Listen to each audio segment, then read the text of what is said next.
Hello students, welcome to la excellence IAS academy. ఈరోజు మనం June 23 నాటి ఈనాడు న్యూస్ పేపర్లోని ఇంపార్టెంట్ కరెంట్ అఫైర్స్ గురించి డిస్కస్ చేద్దామండి.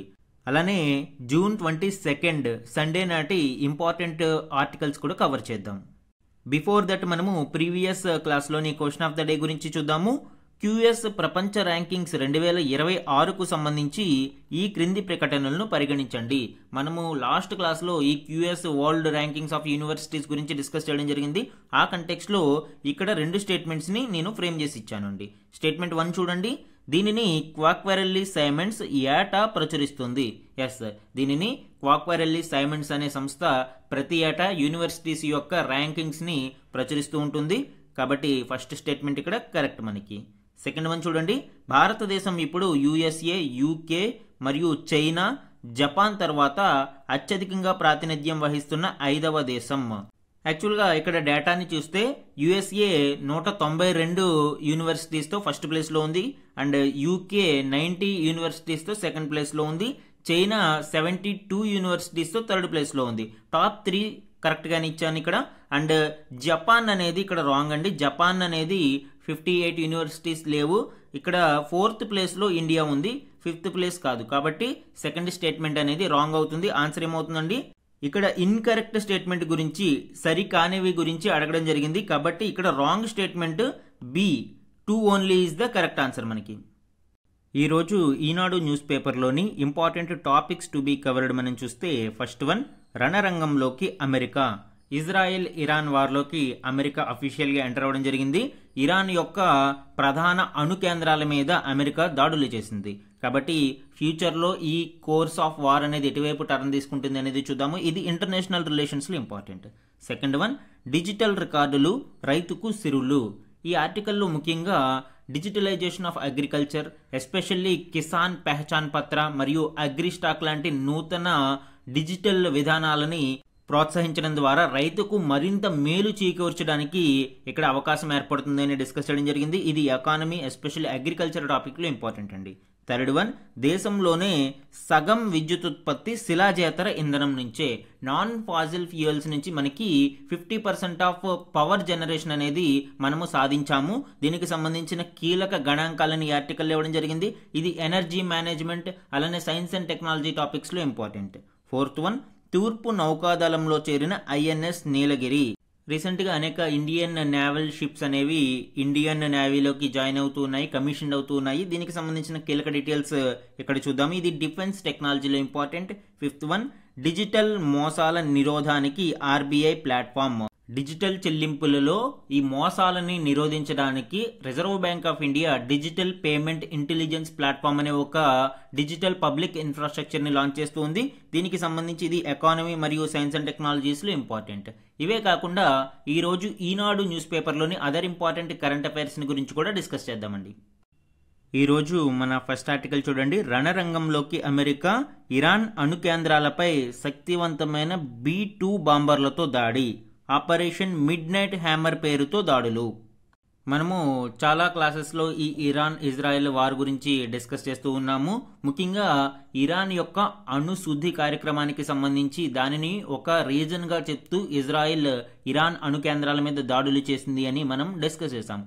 అయితే ఇరాన్ యొక్క అణు కేంద్రాలు చాలా వరకు భూగర్భం లోపల చాలా పటిష్టంగా నిర్మించబడ్డాయని చెప్పుకున్నాము. దీనిని ధ్వంసం చేయాలి అంటే కేవలం అమెరికా వద్ద ఉన్న బంకర్ బాంబులతో మాత్రమే సాధ్యమవుతుందని కూడా మనము లాస్ట్ క్లాస్లో డిస్కస్ చేసాం.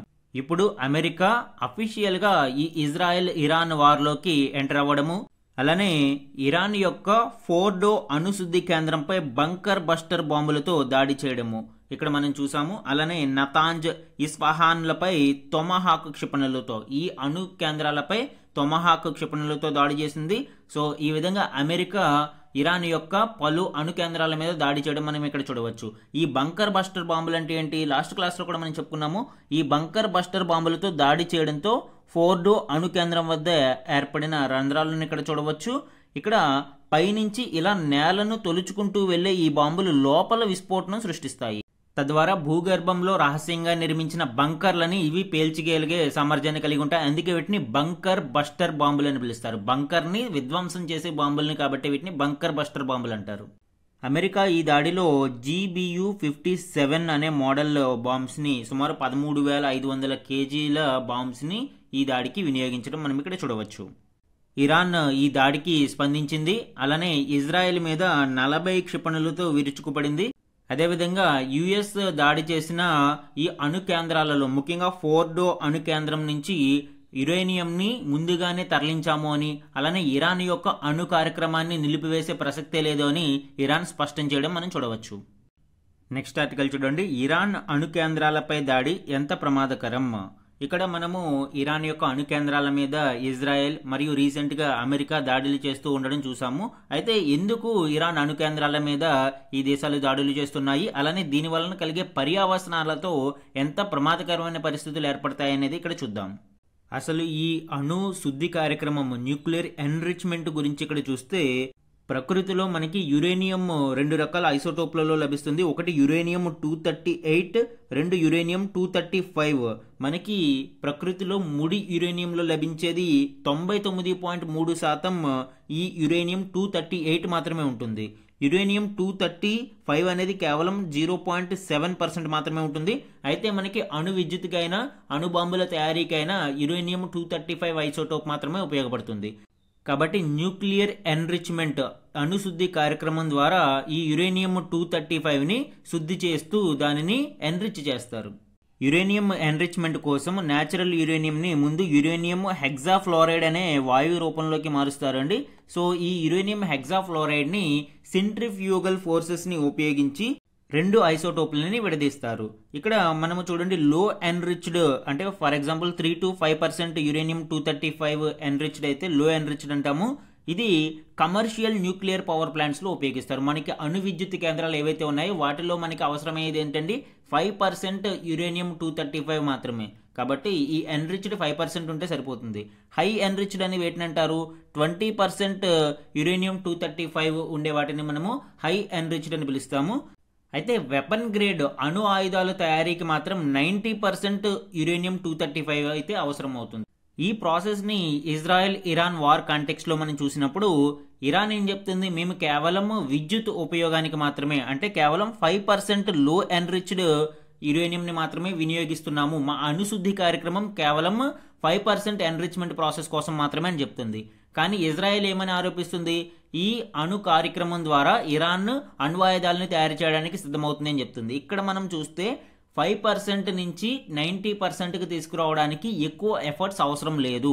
మనము 4% యురేనియం 235 ఎన్రిచ్మెంట్కి సుమారు 83.5% ఎఫర్ట్ పెట్టాల్సి వస్తే 20% ఎన్రిచ్మెంట్ కోసం కేవలం 8.5% ఎఫర్ట్స్ పెడితే సరిపోతుంది. అలానే 20% నుంచి 90%కి తీసుకురావడానికి మినిమం స్మాల్ ఎఫర్ట్ అంటే 8% ఎఫర్ట్ పెడితే సరిపోతుంది.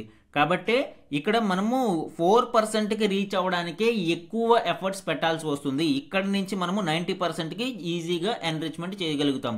కాబట్టి ఒక దేశం న్యూక్లియర్ ఎనర్జీ కోసం ఎన్రిచ్మెంట్ చేసినా కూడా ఒకవేళ అవసరమైతే చాలా తక్కువ సమయంలో దానిని వెపన్ గ్రేడ్ యురేనియం ఎన్రిచ్మెంట్ ప్రోగ్రామ్గా మార్చుకోగలుగుతుంది.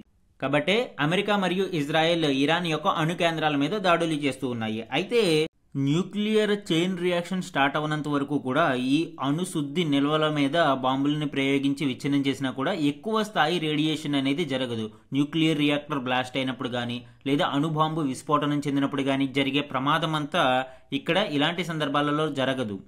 ఈ అణు కేంద్రాలకి దగ్గరలో నివసించే వారికి ఆరోగ్య సమస్యలు తలెత్తే ప్రమాదం మాత్రం ఉంది. మన నెక్స్ట్ ఆర్టికల్ చూడండి, చర్చలు దౌత్యంతో ఉద్రిక్తత సడలించుకోండి, ఇరాన్ అధ్యక్షుడిని ఫోన్లో కోరిన మోదీ. ఇరాన్ ఇజ్రాయెల్ వార్ నేపథ్యంలో ఇరాన్ అధ్యక్షుడితో ప్రధాని నరేంద్ర మోదీ గారు ఫోన్లో చర్చించడం జరిగింది. దీనికి సంబంధించిన డీటెయిల్స్ ఇక్కడ చూద్దాం. ఇరాన్ అధ్యక్షుడు మసౌద్ పెజెష్కియాన్తో ఫోన్లో చర్చించిన ప్రధాని నరేంద్ర మోదీ గారు చర్చలు దౌత్యం ద్వారా ఉద్రిక్తతలను సడలించుకోవాలని పిలుపునిచ్చారు.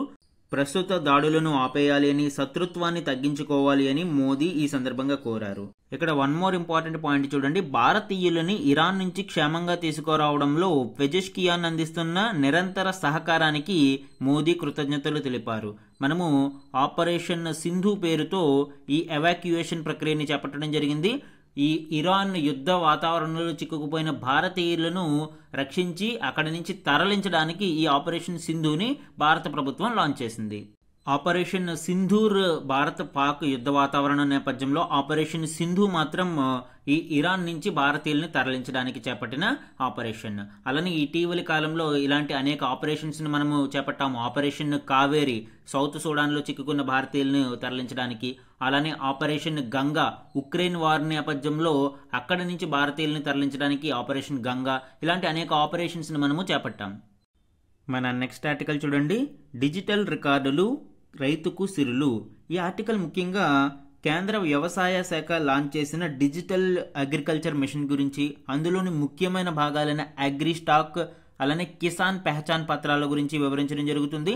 దీనికి సంబంధించిన ఇంపార్టెంట్ స్టాటిస్టిక్స్, అలానే ఈ డిజిటల్ అగ్రి మిషన్ వలన కలిగే అడ్వాంటేజెస్ గురించి అండ్ దీనిలో ఎదురవుతున్న ఛాలెంజెస్ గురించి, ఈ సవాళ్లను అధిగమించడానికి తీసుకోవాల్సిన చర్యల గురించి ఈ ఆర్టికల్లో వివరిస్తున్నారు అండి. దీనికి సంబంధించిన కీలక డీటెయిల్స్ ఇప్పుడు చూద్దాం.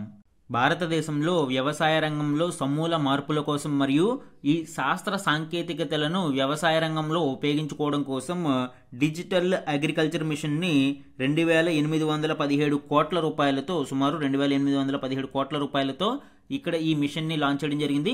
ఈ డిజిటల్ అగ్రికల్చర్ మిషన్ లో కీలక భాగాలుగా అగ్రి స్టాక్ మరియు ఈ వ్యవసాయానికి సంబంధించిన సేద్య నిర్ణయాల కోసం మద్దతుగా ఒక యంత్రాంగాన్ని ఏర్పాటు చేయడం జరిగింది. అలానే సమగ్ర భూసార పరీక్షల నిర్వహణ వంటి ద్వారా మనము ఆధునిక వ్యవసాయ పద్ధతులను రైతులకు పరిచయం చేయడం కోసం ఈ మిషన్ ని లాంచ్ చేశారు. ఇందులో కీలకమైన అగ్రి స్టాక్ గురించి ఇప్పుడు చూద్దాము.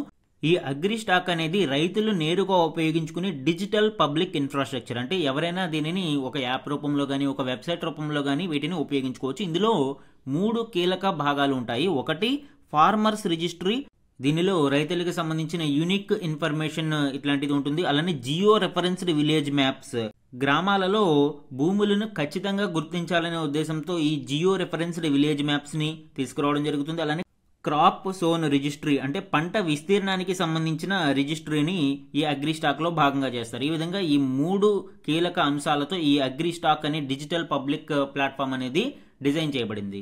ఈ అగ్రి స్టాక్ లో కీలకమైన ఫార్మర్స్ రిజిస్ట్రీ కోసం కిసాన్ పెహచాన్ పత్ర అనే పేరుతో డిజిటల్ ఐడి కార్డులని రెడీ చేయడం చూడవచ్చు. ఈ డిజిటల్ ఐడి కార్డులని దేశవ్యాప్తంగా 11 కోట్ల మంది రైతులకు జారీ చేయాలి అని భావిస్తున్నారు. ఈ కిసాన్ పెహచాన్ పత్రాల్లో ఏముంటాయండి, ఇది ఆధార్ కార్డ్ లాగే, ఫార్మర్స్ యొక్క ఆధార్ కార్డ్ లా చెప్పవచ్చు. ఇందులో unique Aadhaar linked digital identity for farmers. It includes information like demographics, land ownership, crops sown and benefits availed. So ఈ కిసాన్ పెహచాన్ పత్రాలో ముఖ్యంగా ఇది ఆధార్కి లింక్ చేయబడుతుంది. అలానే ల్యాండ్ ఓనర్షిప్ డీటెయిల్స్ కానీ, ఏ పంటలు వీళ్ళు సాగు చేస్తున్నారు అనేది, అలానే ఏ రకాల బెనిఫిట్స్ వీళ్ళు పొందుతున్నారు, అలానే పొందడానికి అర్హత కలిగి ఉన్నారు లాంటి వివరాలు ఈ కిసాన్ పెహచాన్ పత్ర ఫార్మర్స్ ఐడిలో లభిస్తాయి. ఇప్పటికే అనేక రాష్ట్రాలు ఈ డిజిటల్ ఐడి కార్డులను జారీ చేస్తూ ఉన్నాయి. ఆంధ్రప్రదేశ్లో ఇప్పటికే 45 లక్షల మందికి ఈ కార్డులను ఇవ్వగా, ఉత్తరప్రదేశ్లో 1.3 కోట్ల మందికి జారీ చేయడం జరిగింది. తెలంగాణలో ఇప్పుడిప్పుడే ఈ ప్రక్రియ మొదలవుతుంది. మహారాష్ట్రలో 99 లక్షలు, మధ్యప్రదేశ్లో 83 లక్షలు, గుజరాత్లో 44 లక్షలు, రాజస్థాన్లో 75 లక్షలు, తమిళనాడులో 35 లక్షలతో ఈ ప్రక్రియ పూర్తవుతూ ఉంది. దీనివలన కలిగే లాభాలేంటి? ఈ డిజిటల్ ఐడీల వలన రైతులు నిరాటకంగా ప్రభుత్వ పథకాల నుంచి లబ్ధి పొందగలుగుతారు. అలానే బీమా సౌకర్యాలు కూడా వీళ్ళకి లభిస్తాయి. భూ రికార్డుల నిర్వహణ, అవసరమైన వారికి వెంటనే వ్యవసాయపరమైన సూచనలు, సలహాలు ఇవ్వడము, రైతులకు నష్ట నివారణ చర్యలు తీసుకోవడం సులభమవుతుంది. అలానే ఈ డిజిటలీకరణ వలన పారదర్శకంగా మనము ఈ వివాదాలను పరిష్కరించడానికి అవకాశం ఏర్పడుతుంది అండ్ మోసపూరిత లావాదేవీలకు అడ్డుకట్ట వేసే ఆస్కారం లభిస్తుంది. అయితే ఈ కార్యక్రమాన్ని ముందుకు తీసుకువెళ్లడంలో అనేక ఛాలెంజెస్ కూడా మనం చూడవచ్చు. ముఖ్యంగా డిజిటల్ లిటరసీ అనేది గ్రామీణ ప్రాంతాలలో చాలా తక్కువగా ఉంటుంది. ముఖ్యంగా రైతులకు ఈ డిజిటల్ అక్షరాస్యతలో చాలా వెనుకబడి ఉంటారు. కాబట్టి ఈ డిజిటల్ అక్షరాస్యతను పెంపొందించే కార్యక్రమాలని చేపట్టాల్సిన అవసరం ఉంది. అలానే ఆధార్ లింక్డ్ డిజిటల్ ఐడీస్ ద్వారా ఇక్కడ ఆధార్లో కొన్ని తప్పులు దొర్లే ప్రమాదం ఉంది. కాబట్టి ముందుగా వాటిని పరిష్కరించిన తర్వాత ఫార్మర్ ఐడీస్ లో ఈ ఆధార్ లింక్డ్ కార్యక్రమాన్ని చేపట్టాలి. దానితో పాటు కేవలం ఇంగ్లీష్, హిందీ మాత్రమే కాకుండా ప్రాంతీయ భాషలలో కూడా ఈ ఫార్మర్స్ ఐడీస్ని మనము అందించగలిగితే రైతులకు అనేక ప్రయోజనాలని చేకూర్చే అవకాశం ఉంటుంది. మన నెక్స్ట్ ఆర్టికల్ చూడండి. దేశంలో సగం విద్యుత్ ఉత్పత్తి శిలాజేతర ఇంధనం నుంచే, అంటే నాన్ ఫాజిల్ సోర్సెస్ నుంచి భారతదేశంలోని విద్యుత్ ఉత్పత్తి సగానికి పైగా ఉత్పత్తి అవుతుంది. దీనికి సంబంధించిన గణాంకాలను ఇక్కడ చూద్దాము. గత నెలాఖరికి ఓవరాల్ పవర్ జనరేషన్ మనకి 476 గిగావాట్లుగా ఉంది. ఇందులో సగం మేర విద్యుత్ ఉత్పత్తి శిలాజేతర ఇంధన వనరుల నుంచే జరుగుతున్నట్లు గణాంకాలు వెల్లడిస్తున్నాయి. ఇక్కడ చూడండి, అత్యధికంగా థర్మల్ నుంచి 240 గిగావాట్ల విద్యుత్ ఉత్పత్తి జరుగుతుంటాయి. అంటే ఇది ఫాజిల్ ఫ్యూయల్స్ ఆధారంగా జరుగుతూ ఉంది. అయితే నాన్ ఫాజిల్ ఫ్యూయల్స్ క్రమేపీ పెరుగుతూ ఉన్నాయి. ముఖ్యంగా సోలార్ 110.9 గిగావాట్లు, విండ్ ఎనర్జీ నుంచి 51.3 గిగావాట్లు, అలానే బయో పవర్ 11.6, స్మాల్ హైడ్రో నుంచి 5.1, న్యూక్లియర్ నుంచి 8.8, హైడ్రో నుంచి 48 గిగావాట్లు. సో ఈ విధంగా ఇండియా యొక్క ఎనర్జీ ఇన్స్టాల్డ్ కెపాసిటీ అనేది చూస్తే మనకి క్రమేపీ శిలాజేతర ఇంధనాల నుంచి విద్యుత్ ఉత్పత్తి జరుగుతుంది. ఇక్కడ షేర్ చూస్తే సోలార్ 47.06%తో హైయెస్ట్ షేర్ని కలిగి ఉంది. అలానే సెకండ్ హైయెస్ట్ మనకి wind power 21.78, hydro 20.35 and small hydro power 2.17, bio power 4.92, nuclear 3.73% కలిగి ఉన్నాయి. ఇక్కడ ఈ గణాంకాలు అనేవి చాలా చాలా కీలకమండి. ఎగ్జామ్ పాయింట్ ఆఫ్ వ్యూలో ఇటు ప్రిలిమ్స్కి కావచ్చు, అటు మెయిన్స్ ఆన్సర్ రైటింగ్లో కూడా ఇవి చాలా ఇంపార్టెంట్. ఇవి ఎప్పటికప్పుడు అప్డేట్ అవుతూ ఉంటాయి కాబట్టి దీనిని నిరంతరం మనము అబ్జర్వ్ చేస్తూ ఉండాలి. ఈ నాన్ ఫాజిల్ ఫ్యూయల్స్ ద్వారా మనము 235.7 గిగావాట్లు, అంటే సుమారు 49% విద్యుత్ని ఉత్పత్తి చేయగా, ఇందులో రెన్యూవబుల్ ఎనర్జీ పునరుత్పాదక ఇంధనం ద్వారా 226.9 గిగావాట్లు.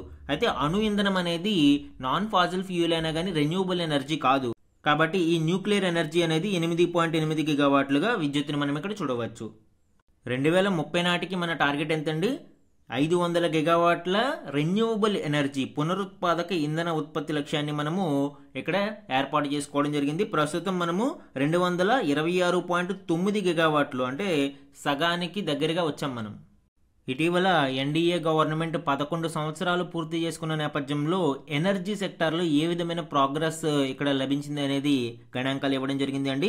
రెన్యూవబుల్ ఎనర్జీ గ్రోత్ అనేది చూస్తే 2014లో 76 గిగావాట్లు ఉంటే ప్రస్తుతం ఈ పునరుత్పాదక శక్తి వనరులు 227 గిగావాట్లకి పెరగడం జరిగింది. అండ్ నాన్ ఫాజిల్ ఫ్యూయల్ అయితే మనం ఇందాక చెప్పుకున్నట్టు 235.7 గిగావాట్లకి చేరుకుంది. అండ్ సోలార్ గ్రోత్ అనేది రిమార్కబుల్గా చెప్పుకోవచ్చు అండి. భారతదేశంలో సోలార్ కెపాసిటీ అనేది 2014లో 2.82 గిగావాట్లుగా ఉంటే 2025 నాటికి అది 110.9 గిగావాట్లుగా చేరుకుంది. హైడ్రో కెపాసిటీ 2014లో 36 గిగావాట్లు ఉంటే ఇప్పుడు 48 గిగావాట్లుగా చేరుకుంది. అలానే న్యూక్లియర్ కెపాసిటీ చూస్తే 2014లో 4780 మెగావాట్లు, అంటే అరౌండ్ 4.7 గిగావాట్స్గా ఉంటే 2025 నాటికి 8780 మెగావాట్స్గా చేరుకుంది. అండ్ థర్మల్ పవర్ కెపాసిటీ ఇంకా ఇది ఫాజిల్ ఫ్యూయల్స్ ద్వారా 168 గిగావాట్లుగా 2014లో ఉంటే ప్రస్తుతం 240 గిగావాట్లకి చేరుకుంది. ఈ విధంగా ఎనర్జీ సెక్టార్లో భారతదేశం రిమార్కబుల్ ప్రోగ్రెస్ని ఈ 11 సంవత్సరాలలో చూడడం జరిగింది. మన నెక్స్ట్ ఆర్టికల్ చూడండి. తూర్పు నౌకాదళంలో చేరిన ఐఎన్ఎస్ నీలగిరి. ఐఎన్ఎస్ నీలగిరి ఇటీవల తూర్పు నౌకాదళంలో చేరింది. ప్రాజెక్ట్ 17Aలో భాగంగా ఈ ఐఎన్ఎస్ నీలగిరిని నిర్మించడం జరిగింది. ఈ ప్రాజెక్ట్ 17Aలో 7 స్టెల్త్ గైడెడ్ మిజైల్ ఫ్రిగేట్స్ ని తయారు చేస్తారు. అంటే అందులో ఈ నీలగిరి అనేది మొదటి నౌక. దీనితో పాటు ఉదయగిరి, తారాగిరి లాంటి నౌకలు మొత్తం 7 ఉంటాయి. వీటిని నీలగిరి క్లాస్ ఫ్రిగేట్స్ అని పిలుస్తారు. అండ్ నెక్స్ట్ చూడండి, 1న భారత నౌకాదళంలోకి ఐఎన్ఎస్ తమల్. ఈ ఐఎన్ఎస్ తమల్ అనేది భారత్, రష్యా సంయుక్తంగా అభివృద్ధి చేసిన అత్యాధునిక యుద్ధ నౌక.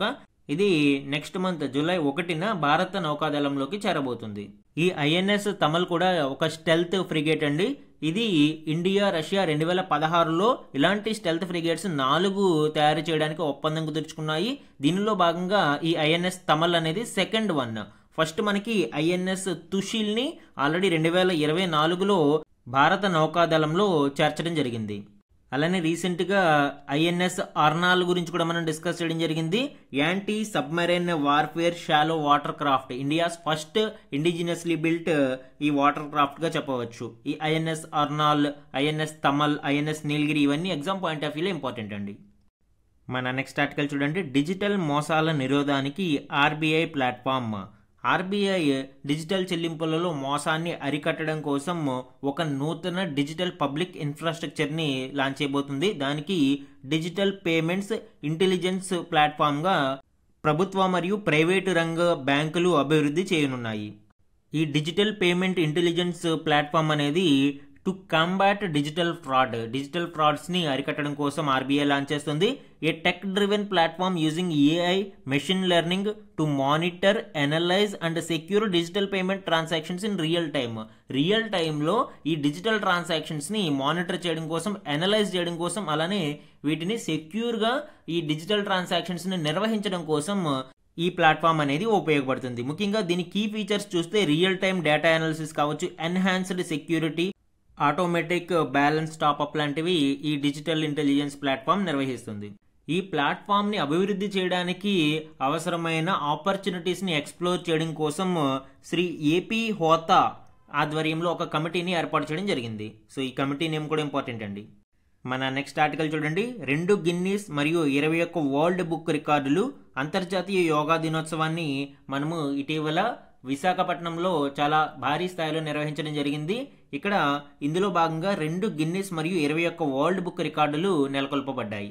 మనకి ఈ గిన్నీస్ రికార్డులు ఇంపార్టెంట్ అండి. 21 వరల్డ్ బుక్ రికార్డులు మనకి గుర్తుపెట్టుకోవడం కష్టం. ఈ 2 గిన్నీస్ రికార్డులు మాత్రం AP current affairs point of view important.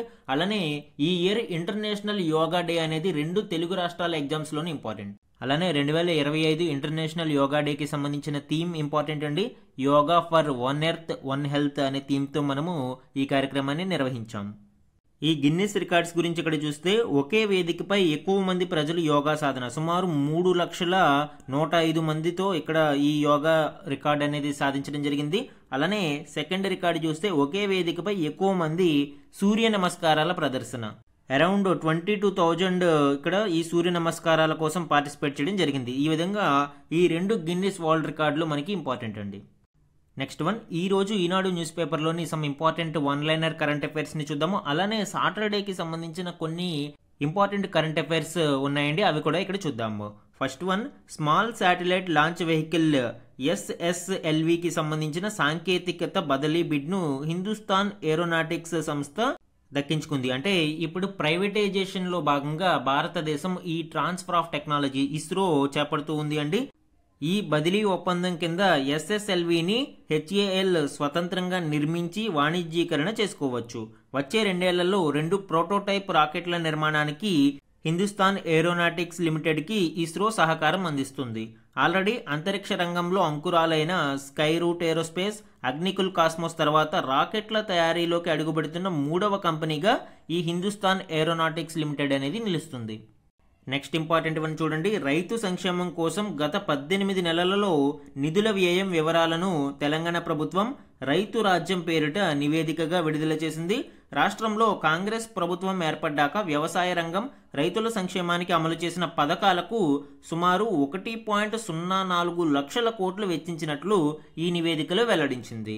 ధాన్యం కొనుగోళ్లు, సన్నాల బోనస్కు 43,000 కోట్లు ఖర్చు చేసినట్లు పేర్కొంది. ప్రస్తుత వానాకాలంలో విడుదల చేస్తున్న సొమ్ముతో కలిపి రైతు భరోసా కింద మొత్తం 21,000 కోట్లు పెట్టుబడి సాయం చేసినట్లు ఈ నివేదిక తెలుపుతుంది. నెక్స్ట్ ఇంపార్టెంట్ వన్ చూడండి. పారాలింపిక్ కమిటీ ఆఫ్ ఇండియా ప్రముఖ నటి, పార్లమెంటు సభ్యురాలు కంగనా రనౌత్ను ప్రపంచ పారా అథ్లెటిక్స్ ఛాంపియన్షిప్కి బ్రాండ్ అంబాసిడర్గా నియమించింది. ఇది ఎగ్జామ్ పాయింట్ ఆఫ్ వ్యూలో ఇంపార్టెంట్ అండి. ముఖ్యంగా పర్సనల్ న్యూస్ అలానే స్పోర్ట్స్ కరెంట్ అఫైర్స్లో ఇది ఇంపార్టెంట్ మనకి. నెక్స్ట్ వన్ చూడండి. ఆంధ్రప్రదేశ్లో global institute of good governance స్థాపనకు సహకారం అందించడంపై ఏపీ ప్రభుత్వం టోనీ బ్లేర్ ఇన్స్టిట్యూట్లు 2025 జూన్ 19న ఢిల్లీలో ఒప్పందం చేసుకున్నాయి. సో ఆంధ్రప్రదేశ్లో ఇప్పుడు గ్లోబల్ ఇన్స్టిట్యూట్ ఆఫ్ గుడ్ గవర్నెన్స్ని ఏర్పాటు చేయనున్నారు. దీనికోసం బ్రిటన్కి చెందిన ఈ టోనీ బ్లేర్ ఇన్స్టిట్యూట్తో ఒప్పందం కుదుర్చుకున్నారు. నెక్స్ట్ వన్ 2025 సంవత్సరానికి సాహిత్య అకాడమీ 24 భాషల్లో బాల మరియు 23 భాషలలో సాహిత్య పురస్కారాలను జూన్ 18న ప్రకటించింది. డాక్టర్ గంగిశెట్టి శివకుమార్ రాసిన కబుర్ల దేవతకు బాల సాహిత్యం, ప్రసాద్ సూరి రచించిన మై రావణకు యువ సాహిత్య పురస్కారాలు లభించాయి. ఇవి కూడా మనకి కల్చర్ టాపిక్లో ఇంపార్టెంట్, అలానే పర్సనల్ న్యూస్ టాపిక్లో ఇంపార్టెంట్. నెక్స్ట్ ఇంపార్టెంట్ వన్ చూడండి, ఇది వెరీ వెరీ ఇంపార్టెంట్. ఇరాన్లో చిక్కుకున్న భారతీయులను స్వదేశానికి రప్పించేందుకు కేంద్ర ప్రభుత్వం 2025 జూన్ 18న ఆపరేషన్ సింధు పేరుతో ప్రత్యేక కార్యక్రమాన్ని ప్రారంభించింది. ఈ ఆపరేషన్ సింధు గురించి ఆల్రెడీ మనము ఇప్పుడే డిస్కస్ చేయడం జరిగింది ఈ రోజు క్లాస్లోనే. అలానే ఈ ఆపరేషన్ సింధు అనేది ఇజ్రాయెల్ ఇరాన్ వార్ నేపథ్యంలో ఇరాన్లో చిక్కుకుపోయిన భారతీయులను రక్షించడం కోసం దీని యొక్క ముఖ్య ఉద్దేశంగా లాంచ్ చేశారు. అలానే operation Ganga, operation Kaveri, operation Sindhu Sagar ఇలాంటి అనేక ఆపరేషన్స్ని రీసెంట్ టైంలో మనం వింటూ ఉన్నాం. నెక్స్ట్ వన్ చూడండి, ప్రస్తుత ఆర్థిక సంవత్సరం 2025-26లో దేశ వాస్తవ జీడిపి వృద్ధి రేటు 6.2% పరిమితమవుతుందని ఇక్రా తాజాగా అంచనా వేసింది. వాస్తవ స్థూల విలువ జోడింపు జీవీఏ వాటా కూడా 6.4% నుంచి 6% పరిమితమవుతుందని లెక్కగట్టింది. క్రెడిట్ రేటింగ్ ఏజెన్సీస్లో భారతదేశంలో ఉన్న వన్ ఆఫ్ ద లీడింగ్ ఏజెన్సీగా ఇక్రాని చెప్పుకోవచ్చు. Investment information and credit rating agency Iqra అనేది భారత వృద్ధి రేటును 6.2%కి పరిమితం చేసింది. అలానే క్వశ్చన్ అండ్ ఆన్సర్ టైప్లో కొన్ని ఇంపార్టెంట్ క్వశ్చన్స్ని ఇక్కడ చూద్దాము. 2025 మే 2న ప్రధానమంత్రి నరేంద్ర మోదీ ఏ రాష్ట్రంలో విజిమ్జమ్ అంతర్జాతీయ ఓడరేవును ప్రారంభించారు? ఆన్సర్ కేరళ. దీని యొక్క సిగ్నిఫికెన్స్ ఏంటి అండి? ఈ ఓడరేవు ఏదైతే ఈ విజిమ్జమ్ ఓడరేవు ఇది భారత్లో మొదటి semi automated and real deep water అంతర్జాతీయ కంటైనర్ ట్రాన్స్ షిప్మెంట్ పోర్టుగా గుర్తింపు పొందింది. ఈ ప్రాజెక్టు కేరళ ప్రభుత్వం, కేంద్రం మరియు అదానీ పోర్టుల మధ్య పబ్లిక్ ప్రైవేట్ పార్ట్నర్షిప్ PPP భాగస్వామ్యంతో ఏర్పాటు చేశారు. నెక్స్ట్ ఇంపార్టెంట్ వన్ చూడండి, 2029 నాటికి ఎంత మొత్తం విలువైన రక్షణ సామాగ్రిని ఉత్పత్తి చేయాలని భారత ప్రభుత్వం లక్ష్యంగా నిర్దేశించుకుంది. ఇటీవల భారతదేశం డిఫెన్స్ రంగంలో కూడా ఆత్మ నిర్భరత మరియు మేడ్ ఇన్ ఇండియా కాన్సెప్ట్స్ని ముందుకు తీసుకువెళ్తూ ఉంది. ఇది వరకు మనము రక్షణ రంగంలో ఎక్కువగా ఇంపోర్ట్స్ మీద డిపెండ్ అయ్యే వాళ్ళము. అయితే భారతదేశం క్రమేపీ స్వదేశీ ఆయుధాలను తయారు చేసుకోవడంతో పాటు ఈ ఎగుమతులకి కూడా ప్రోత్సహిస్తూ ఉంది. ఇప్పుడు defence conclave 2025 force of the future సమావేశంలో భారత రక్షణ మంత్రి గారు ప్రసంగిస్తూ 2025 నాటికి భారత రక్షణ ఉత్పత్తుల విలువ 1.60 లక్షల కోట్లుగా ఉంటే 2029 నాటికి అది 3 లక్షల కోట్లకు ఇక్కడ చేరుకోవాలని లక్ష్యంగా పెట్టుకున్నట్లు ఆయన ఇక్కడ వివరించడం జరిగింది. అండ్ ఈరోజు క్వశ్చన్ ఆఫ్ ద డే గురించి చూడండి, ఇటీవల వార్తల్లో నిలిచిన ఆపరేషన్ సింధు అనే పదం దేనికి సంబంధించింది? ఆపరేషన్ సింధు గురించి మనం డిస్కస్ చేయడం జరిగింది. ఇందులో 4 ఆప్షన్స్ని ఇక్కడ ఇచ్చానండి. ఇందులో కరెక్ట్ ఆప్షన్ని ఐడెంటిఫై చేసి కామెంట్ సెక్షన్లో కామెంట్ చేయండి. ఇది ఈరోజు ఈనాడు న్యూస్ పేపర్లోని ఇంపార్టెంట్ కరెంట్ అఫైర్స్ మీద daily analysis. Thank you for watching.